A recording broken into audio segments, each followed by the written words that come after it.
ये हमारे ड्रामा की सेकंड पार्ट और शाओ को हम देखते हैं क्लब हाउस में, जो लड़कियों के साथ एंजॉय कर रहा होता है क्योंकि वो जानबूझ के रैन को जेलस फील कराना चाहता था। और रैन जब वहाँ पर आती है तो सारी लड़कियों से परेशान करने लगती है और रैन शाओ से कहती है कि तुम जानबूझ कर ये कर रहे हो ताकि मुझे इरिटेट कर सको। नेक्स्ट डे भी शाओ जानबूझ कर ऑफिस में आकर गर्ल्स के साथ फ्लर्ट करने लगता है और रैन को काफ़ी ज़्यादा गुस्सा आता है और गुस्से में उसे ऑफिस में बुलाती है। और रैन बोलते हैं अगर तुम इन गर्ल्स में इतनी ज़्यादा इंटरेस्टेड हो तो अपनी कंपनी को टेक ओवर क्यों नहीं कर लेते, क्योंकि तुम रोज़ आकर इन लड़कियों के साथ फ्लर्ट करते हो और मेरे काम को डिस्टर्ब करते हो। और कहने लगते हैं अगर तुम इन गर्ल्स में इतना ज़्यादा इंटरेस्टेड हो तो इसे अपनी असिस्टेंट बना के अपने हॉस्पिटल में लेकर जा सकते हो। लेकिन शाओ तो ये सब जानबूझकर कर रहा था ताकि रैन को जेलस फील करा सके और बोलता है कि इन लड़कियों के साथ फ्लर्ट करके मैं बोर हो गया हूँ, क्या तुम्हारे पास कोई नया पीस नहीं है। और तभी वहाँ पे एक लड़का जियानशिन आता है और रैन को बेबी बेबी करके बुलाने लगता है। रैन उसे शाओ से इंट्रोड्यूस करवाती है कि ये मेरा हस्बैंड है और वो उसे साइड करके रैन के पास बैठ के मीठी मीठी बातें करने लगता है। और रैन भी फुल टू उसे एंजॉय कर रही थी और रैन बेचारा खड़ा होकर दोनों को बस देखे जा रहा था। और जियानशिन बोलता है कि तुम यहाँ पर इतनी देर से क्यों खड़े हो, क्या तुम्हारे हॉस्पिटल के सारे पेशेंट्स भाग गए हैं। जिस पे शाओ कहता है तुम एक दिन मेरे हॉस्पिटल में आना, मैं तुम्हारा सही से इलाज करूंगा, और वहाँ से चला जाता है। और यहाँ पे पता चलता है कि रैन ने जियानशिन को जानबूझकर यहाँ बुलाया था नाटक करने के लिए ताकि शाओ को सबक सिखा सके, क्योंकि वो डेली डेली कंपनी में आके उन गर्ल्स के साथ फ्लर्ट करता था। अब हॉस्पिटल से शाओ जानबूझकर लंच बॉक्स का फोटो रैन को भेजता है ताकि उसे जेलस फील करा सके और कहता है कि किसी ने मेरे लिए लंच बॉक्स भेजा है। लेकिन यहाँ पे पता चलता है कि ये लंच बॉक्स उसके एक फ्रेंड डॉक्टर का है और उससे वो काफ़ी ज़्यादा जेलस फील कर रहा था क्योंकि रैन उसके लिए आज तक एक भी बार लंच लेकर नहीं आई थी। घर पे आकर शाओ अपनी मॉम के सामने जानबूझकर रैन को बेबी बेबी कह के बुला रहा होता है और उनकी मॉम काफ़ी ज़्यादा खुश थी। रैन उसे साइड ले जाकर बोलती है कि आजकल तुम्हारा प्यार कुछ ज़्यादा ही नहीं उमड़ रहा है, और शाओ बोलता है कि तुम्हें तो अच्छा लगता है कि कोई तुम्हें बेबी बेबी कहकर बुलाता है। और शाओ कहता है मैंने तुम्हारी मॉम का रिपोर्ट देखा था, उनकी कंडीशन बिल्कुल भी ठीक नहीं है, इसलिए उन्हें खुश करने के लिए जानबूझ के तुम्हारे साथ फ्लर्ट कर रहा था। रैन शाओ के साथ सोने के लिए आ तो जाती है लेकिन तभी उसे पता चलता है कि उसकी मॉम चली गई है, तो वो वहाँ से जाने लगती है और शाओ उसे रोकता है और कहता है कि हमें बेबी की प्लानिंग करनी चाहिए, जिससे मॉम भी काफ़ी ज़्यादा खुश हो जाएंगी। लेकिन रैन यहाँ पे बिल्कुल भी इंटरेस्ट नहीं दिखाती और शाओ बोलता है क्या हुआ, मैंने देखा है तुम बहुत ज़्यादा वाइल्ड हो, तो अब इतना ऑकवर्ड क्यों फील कर रही हो। रैन बोलती है कि तुम्हारे साथ इंटीमेट होकर मैं दोबारा वही गलती दोहराना नहीं चाहती। लेकिन रैन को तो पता था कि आज शाओ उसे छोड़ने वाला नहीं है, इसलिए उसे जानबूझ के इरिटेट करने के लिए रोमांटिक होने लगती है ताकि वो काफ़ी ज़्यादा इरिटेट हो जाए। लेकिन शाओ जानबूझकर ज़बरदस्ती उनके साथ इंटीमेट होने लगता है और तभी बाहर से रैन की मॉम की आवाज़ आती है। दोनों भागकर उसे देखने के लिए जाते हैं और उसकी मॉम काफ़ी ज़्यादा खुश थी कि शाओ उनका सन इन लॉ है और शाओ को हमेशा रैन के साथ रहने के लिए बोलती है। नेक्स्ट मॉर्निंग रैन की जब आँख खुलती है तो वो देखती है कि शाओ बेड पर नहीं है। वो समझ जाते हैं कि वो रात को ही कहीं चला गया है। उसे काफ़ी ज़्यादा गुस्सा आता है और कहती है कि शाओ अपनी आदत को कभी भी चेंज नहीं कर सकता है, क्योंकि उसे अभी भी लग रहा था कि पक्का वो किसी लड़के के पास गया है। रैन की मॉम बताते हैं कि शाओ को एक इमरजेंसी आ गई थी, उसे सर्जरी करनी थी, इसलिए वो हॉस्पिटल चला गया है और वो अपना लंच भी लेकर नहीं गया है, इसलिए लंच देने के लिए बोलती है। जब वो हॉस्पिटल आती है तो एक लेडी डॉक्टर जिसका नाम लिन होता है उसके पास आती है। उसे लग रहा होता है कि ऑपरेशन थिएटर में उसका कोई रिलेटिव है और बोलने लगती है डॉक्टर शाओ काफ़ी ज़्यादा अच्छे सर्जन हैं, आप टेंशन मत लीजिए। और वो हॉस्पिटल में काफ़ी ज़्यादा पॉपुलर हैं, सारी लड़कियाँ उनके पास ही रहती है, लेकिन फिर भी मैं उन्हें पसंद करती हूँ। रैन को बहुत ज़्यादा बुरा लगता है, उसे लगता है कि यही वो लड़की है जो उसके लिए हमेशा लंच लेकर आती है। तभी कोई पर्सन रैन को कॉल करके डेट के लिए बोलता है, लेकिन वो मना कर देती है और वो देखती है कि शाओ ऑपरेशन थिएटर से बाहर आ गया है और वही लड़की उससे कहीं बाहर चलने के लिए पूछ रही होती है। और शाओ बोलता है कि वो मैरिड है, कहीं तुम्हारे साथ नहीं जा सकता, और रैन को ये सुनकर अजीब लगता है कि शाओ इतना शरीफ कब से हो गया। और शाओ का डॉक्टर फ्रेंड बोलता है तुम काफ़ी ज़्यादा चेंज हो गए हो, इससे पहले मैंने तुम्हें कभी किसी लड़की का दिल तोड़ते हुए नहीं देखा, तुम इतने अच्छे आदमी तो नहीं थे। और शाओ बोलता है मैं तो हमेशा से ही अच्छा आदमी था, तुम्ही ने अभी नोटिस किया है। और डॉक्टर बताता है एक लेडी तुम्हारे लिए लंच लेकर आई थी और शाओ को लगता है पक्का रहनी होगी, इसलिए उसे कॉल करके पूछता है। लेकिन दूसरी तरफ से कोई आदमी बोल रहा होता है, इसके ऊपर शाओ को काफ़ी ज़्यादा गुस्सा आता है और वो क्लब हाउस चला जाता है, लेकिन किसी भी लड़की को अपने पास आने से मना कर देता है। और उसके फ्रेंड्स सोच रहे होते हैं कि आज इसको क्या हो गया, और वो काफ़ी ज़्यादा ड्रिंक करने लगता है। और यहाँ हमें पता चलता है कि रैन ने जानशिन के साथ मिलकर नाटक किया था ताकि शाओ को यकीन हो जाए कि वो किसी लड़के के साथ थी, और ऊपर से वो अपने और यानशिन के फेक रिलेशनशिप की खबरें फैलाने के लिए बोलती है ताकि शाओ को सबक सिखा सके। नशे में शाओ घर आ रहा होता है और यहाँ पे हमें पता चलता है कि शाओ ने भी अपने डैड को रैन के ऑफिस से निकलते हुए देखा था। दरवाजा जियानशिन खोलता है और शाओ कहता है उसे अपनी वाइफ से कुछ बात करनी है और रैन उसे वहाँ से जाने के लिए बोलती है। शाओ बोलता है एक टाइम पे तुम मेरे लिए लंच लेकर आई थी और दूसरे टाइम पे तुम किसी आदमी को घर लेकर आई हो, तुम चाहती क्या हो। और रैन उसे अपने मामले में इंटरफेयर करने से मना करती है और अचानक से बेहोश हो जाती है और शाओ नोटिस करता है उसे काफ़ी ज़्यादा फीवर है, इसलिए शाओ उसका ख्याल रख रहा होता है और उसे हेडेक ना हो इसलिए हेड मसाज भी दे रहा होता है। और लेकिन रैन उसकी इतनी ज़्यादा क्लोज थी इसलिए कंट्रोल नहीं कर पाता है और उसे किस करने लगता है। रैन बोलती है वो क्या कर रहा है और शाओ बोलता है मैं तो सिर्फ तुम्हें रिलैक्स करने की कोशिश कर रहा हूँ और उसे दोबारा किस करने लगता है और दोनों इंटीमेट होते हैं। और शाओ बोलता है कि अब तुम्हारा फीवर उतर गया है और रैन बोलते हैं कि तुम कितने ज़्यादा बेशर्म हो, दूसरों की बीमारी का फ़ायदा उठाते हो। शाओ से टीज करने के लिए बोलता है कि ये हमारा 5th टाइम है और रैन को काफ़ी ज़्यादा गुस्सा आता है और उसे दूसरे कमरे में जाके सोने को बोलते हैं, लेकिन शाओ उल्टा ही उसे हक करके सो जाता है।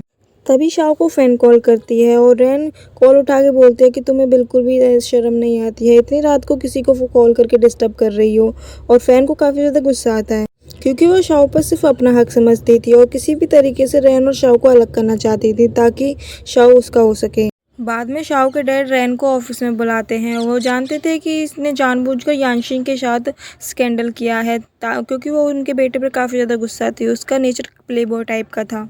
यहाँ पे पता चलता है कि रैन जानबूझकर लड़कों के साथ फ्लर्ट करती थी ताकि शाओ को सही रास्ते पर ला सके और उसे विश्वास दिला सके कि उसका रिलेशन कई सारे लड़कों के साथ है।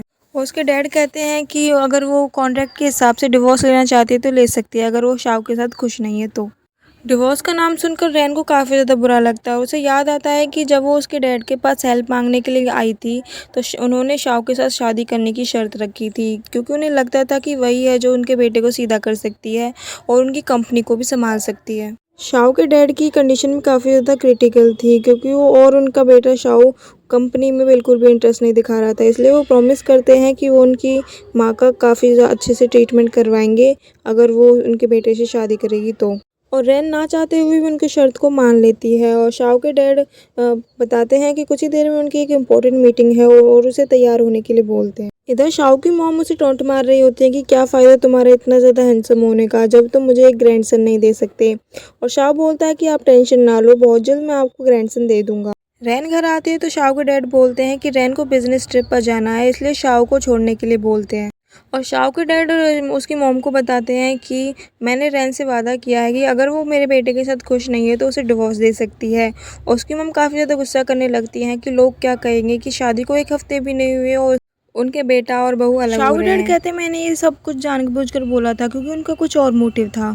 शाओ बच्चों की तरह जिद कर रहा था कि मैं भी तुम्हारे साथ चलूंगा, लेकिन रैन उसे कोई भाव नहीं देती है। शाओ बोलता है कि मुझे पता है कि तुम मुझे बहुत ज़्यादा पसंद करती हो और रात को तुम मेरे साथ इतना ज़्यादा एंजॉय कर रही थी तो अब भाव क्यों खा रही हो।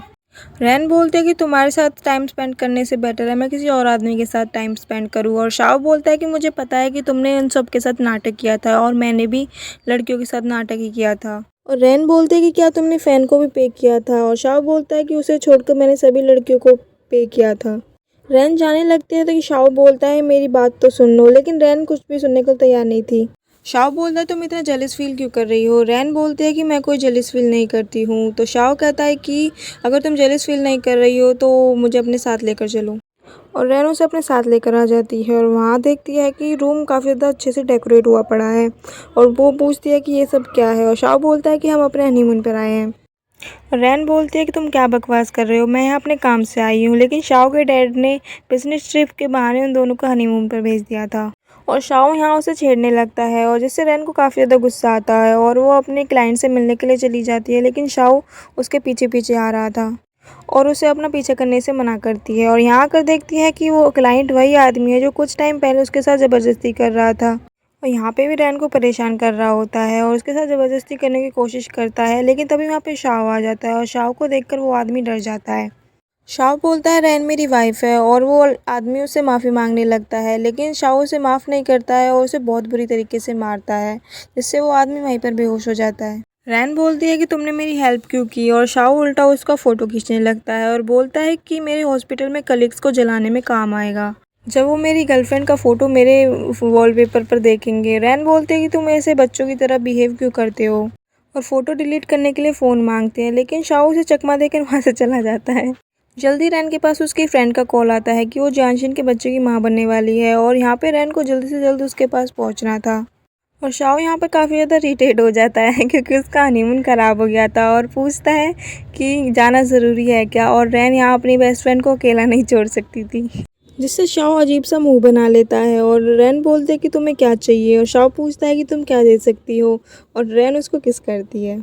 और शाओ यहाँ पर शॉक हो जाता है क्योंकि उसने पहली बार रैन को ऐसे प्यार से किस करते हुए देखा था। शाओ बोलता है मुझे तो लगा था कि तुम मेरे बारे में कुछ अच्छा बोलोगी, लेकिन तुमने तो ये कर दिया। रैन अपनी फ्रेंड से मिलने के लिए आती है और यहाँ पे हमें पता चलता है कि ज़्यादा ड्रिंक करने की वजह से उसने और जानशिन ने नाइट स्पेंड कर लिया था और अब वो प्रेग्नेंट हो चुकी थी, लेकिन वो इतनी जल्दी शादी भी नहीं करना चाहती थी। लेकिन वो उसे उल्टा टीज करने लगते कि शाओ कैसा है, और बोलते कि शाओ इसी हॉस्पिटल में सर्जन है तो उसे उसके लिए लंच लेकर जाना चाहिए। और उसके कहने पर वो शाओ के लिए लंच बनाकर लेकर जाती है और वहाँ उसे पता चलता है कि हॉस्पिटल में किसी को भी नहीं पता कि मिस्टर शाओ मैरिड हैं और उसके और मिस्टर शाओ और लिन के बीच में कुछ चल रहा है। और लिन इस हॉस्पिटल के डीएन की बेटी थी, इसलिए वो नर्स बताती है कि डॉक्टर शाओ किसी के भी लंच को एक्सेप्ट नहीं करते हैं, इसीलिए नर्स उसे भी लंच ना देने को बोलती है। और रैन को गुस्सा आता है, वो डस्टबिन में लंच फेंकने जा रही होती है, तभी देखती है कि शाओ ऑपरेशन रूम से बाहर आ गया है और लिन भी उसके साथ है। शाओ को फ्रेंड लिन और शाओ की रिलेशन को लेकर टीज कर रहा होता है और लिन बोलती है कि ऐसा कुछ भी नहीं है, और तभी शाओ की नज़र रैन पर पड़ती है और यहाँ पर रैन उसे बताने नहीं देती है कि वो उसकी वाइफ है, क्योंकि उसे डर था कि अगर सबको पता चला कि वो मैरिड है तो उसके लिन के फादर उसे हॉस्पिटल से निकाल देंगे। उसे लग रहा होता है कि शाओ और लिन के बीच में कुछ चल रहा है, इसलिए सबको उसका कज़न सिस्टर बता के इंट्रोडक्शन देती है। शाओ का फ्रेंड एक्साइटेड होकर रैन से हाथ मिलाने के लिए जा रहा होता है, लेकिन शाओ उसे रोक लेता है और रैन उसे अपने साथ डिनर करने को इनवाइट करती है। रैन कहते वो अपना खाना लेकर आई है, लेकिन शाओ उसके हाथ से लंच बॉक्स छीनकर उसे डिनर पर चलने को बोलता है। डिनर करते टाइम भी शाओ रैन को परेशान कर रहा होता है अपने पैर से टच कर इसीलिए रैन इरिटेट होकर उसे किक मारती है। तभी उसके फ्रेंड्स डॉक्टर उसके पास आते हैं और कैसे भी करके बेचारा अपने दर्द को छुपा लेता है, लेकिन लिन पूछ लेते कि उसका चेहरा रेड क्यों हो गया है, और शाओ बोलता है कि यहाँ मुझे बहुत ज़्यादा गर्मी लग रही है, और रैन उसे टीस करके वहाँ से चली जाती है। और तभी शाओ आकर पूछता है कि तुम इतनी जल्दबाजी में कहाँ जा रही हो। रैन बोलते हैं कि मैं तुम्हें और लिन को डिस्टर्ब नहीं करना चाहती, और कहती है कि तुम टेंशन मत लो, मैं नहीं रिवील करूँगी कि हमारी शादी हो चुकी है। लेकिन शाओ उल्टा उसे किस करने लगता है और रैन पूछते हैं कि तुम ये क्या कर रहे हो। शाओ बोलता है कि तुम ही मेरे साथ गेम्स खेल रही हो, पहले तुम मेरी फ्रेंड बनकर इंट्रोडक्शन देती थी, अब तुम मेरी सिस्टर बनकर इंट्रोडक्शन दे रही हो, और कहता है कि अब तुम मेरी बीवी बनकर सबको इंट्रोडक्शन देना, और उसे किस करने लगता है। और रैन उल्टा उसे सुनाकर चली जाती है और बाद में उसकी फ्रेंड उसे टीज करने लगती है कि तुम्हारा चेहरा इतना रेड क्यों हो रहा है कि किसी ने तुम्हें ज़बरदस्ती किस किया हो। और रैन बोलते कि शाओ का अफेयर इस हॉस्पिटल की डीएन की बेटी लिन के साथ चल रहा है, और उसकी फ्रेंड बोलते कि तुम एक्सेप्ट क्यों नहीं कर लेती हो कि तुम शाओ से प्यार करती हो। और रैन उसे डराने लगती है कि रुको, अभी मैं तुम्हारी प्रेगनेंसी के बारे में जानशिन को कॉल करके बताती हूँ, लेकिन उसकी फ्रेंड मना कर देती है। उसकी फ्रेंड भी बोलती है कि मैं बच्चे को जन्म दूंगी। और ये था हमारे ड्रामे का सेकंड पार्ट, और ड्रामा अच्छा लग रहा हो तो वीडियो को लाइक, चैनल को सब्सक्राइब, एक प्यारा सा कमेंट कर देना। और मेरा एक सेकंड चैनल और है जिसका लिंक डिस्क्रिप्शन में है, तो उसको जाके भी सपोर्ट करना, सब्सक्राइब करना, उस पर मेरी रियल वीडियोस आती हैं। मिलते हैं नेक्स्ट स्टोरी में, टेक केयर, बाय बाय।